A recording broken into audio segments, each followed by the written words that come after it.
অমর ২১শে বইমেলা ১ ফেব্রুয়ারি থেকে শুরু হয়েছে। মাসব্যাপী এ মেলার উদ্বোধন করেছেন প্রধান উপদেষ্টা ডক্টর মোহাম্মদ ইউনূস।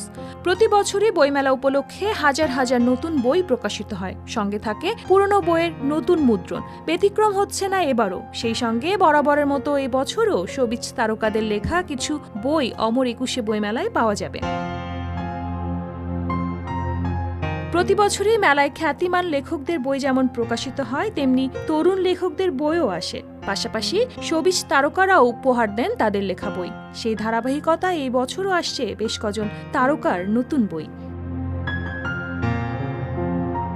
এবারের ২১শে বইমেলায় উঠে আসছে জুলাই আগস্ট গণ অভ্যুত্থানের নানা দিক। মেলায় তৈরি করা হয়েছে বিশেষ জুলাই চত্বর। নিরাপত্তা ব্যবস্থা জোরদার করা হলেও কোনো নাশকতার আশঙ্কা নেই বলে জানিয়েছে পুলিশ।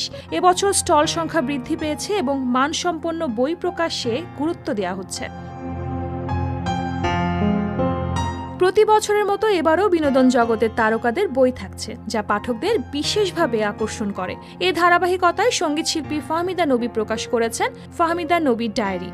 শব্দশিল্প প্রকাশনী থেকে প্রকাশিত বইটি প্রচ্ছদ করেছেন চারু পিন্টু। ফেসবুক পোস্টে ফাহমিদা নবী জানিয়েছেন, ছোটবেলা থেকেই তিনি লেখালেখির প্রতি অনুরক্ত ছিলেন এবং জীবনের নানা অভিজ্ঞতা তুলে ধরেছেন এই বইতে।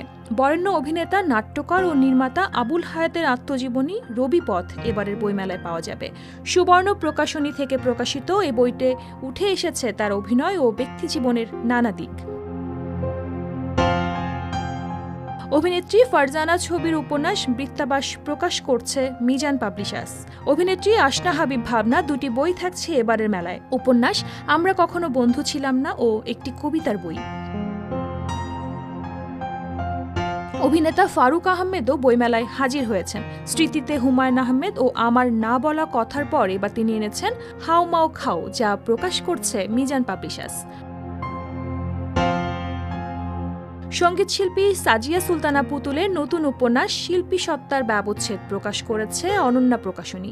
সঙ্গীতশিল্পী জয় শাহরিয়ারের প্রকাশনী আজব প্রকাশনী আবারও নতুন বই নিয়ে হাজির হয়েছে। তার নিজের তৃতীয় কাব্যগ্রন্থ সুর ছাড়া কবিতাও পাওয়া যাবে, যাতে ৫৩টি কবিতা রয়েছে। গীতিকার ও নির্মাতা ওয়ালিদ আহমেদ এবারের মেলায় এনেছেন দুটি বই, দূরে গোধূলি এবং কথার জাদু। ধ্রুপদী পাবলিকেশনসের স্টলে পাওয়া যাবে বই দুটি। এছাড়াও অভিনেত্রী সানায়ের দেবী শানুর উপন্যাস বাঘ মানুষ প্রকাশ করেছে আজব প্রকাশ। এবারের বইমেলায় মানসম্মত বই প্রকাশের পাশাপাশি সাংস্কৃতিক ঐতিহ্যকে তুলে ধরার চেষ্টা করা হয়েছে। পাঠকদের জন্য এটি হতে যাচ্ছে এক অনন্য অভিজ্ঞতা।